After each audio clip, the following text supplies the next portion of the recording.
Okay, here you go. Wait a minute. So this was an orb that was bluish. It also was changing color. Completely silent, and it was riding along the coastline. It was very low to the water. Yeah, and you could it's very That's pretty. it's definitely low to the water, and you could see that this thing is rotating. It's more of in a visible light spectrum now. You can see of course the color. You could see blue. That it And does redshift. It does redshift, but and it's it's rotating. It's rotating at a rapid clip at this point. if you notice, there's two separate objects. There's one on the water. Right. That object on the water is also an anomaly. That's actually following this and keeping pace with Whoa. it, and it disappears from time to time. Whether it's sticking under the water or just disappearing is hard to say, but it was following this. Yeah. Yeah. Let me go back. Let me show you. Yeah. So this we caught. And this was a pretty large object. This was Yeah. probably about the size of a Oh, car. I see what you're saying. Wait a minute.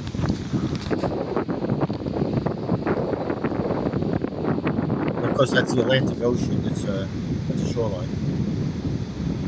And you'll see that and this is what we were talking about. You'll see that some of this video is out of focus, and this is because the focal range of the camera, we're trying to focus on the object, so you can see that there are two different focal ranges.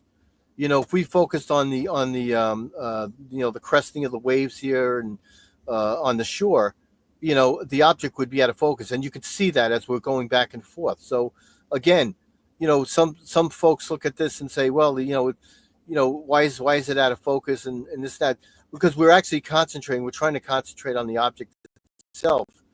We don't want it to fringe and basically appear to be distorted. The other thing is the object is extremely bright. Yeah, you're never going to get a sharp focus on it. It's extremely bright, but you can see, you can make it out. It's a large luminous orb that appears to have some rotation. It's actually at times it's changing its colors, the color schemes, color spectrum. Right, and that's what we believe might be some form of gravitational lensing around the object. And that could be also be affecting light itself, the focal point of light. It's if it's being lensed, it's distorting. It's distorting light rays as well. The same that it would do to which we're encountering with radio waves. It doesn't seem to matter as far as wavelength. Other than shifting it one direction or the other, and some of the behavior, we've looked at the INQ signals, which is basically where it places the object on the screen. You have something called a polar coordinate system, and you need those two components in order to decode this and put it on the screen in reference to distance and direction. But we look at those signals specifically to see exactly what's going on, and there are some telltale signs. I mean, there's late signals coming back, which is ignored by the radar. Other signals that fall within the synchronization pulses, which occur at about 80 microseconds. Then you have a length of time, that a window of time when this antenna is rotating, the scanner is rotating 360 degrees.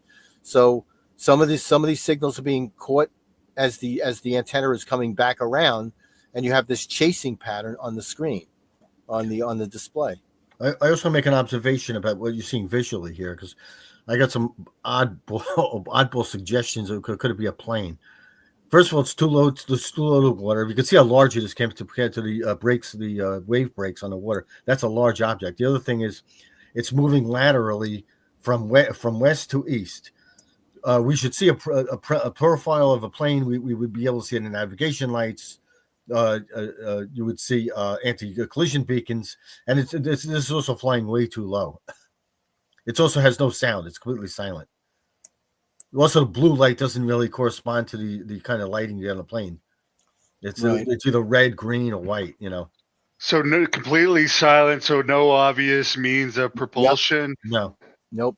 Completely silent. It's and of course this is not something you can hear with just your ears.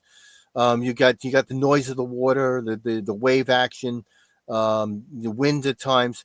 What we'll use is we'll use a parabolic dish with a very sensitive microphone on it, which is filtered from wind. There's wind socks on it and so forth, and they're going through. We're looking at the signal. We're listening to these signals with a very high gain instrumentation amplifier.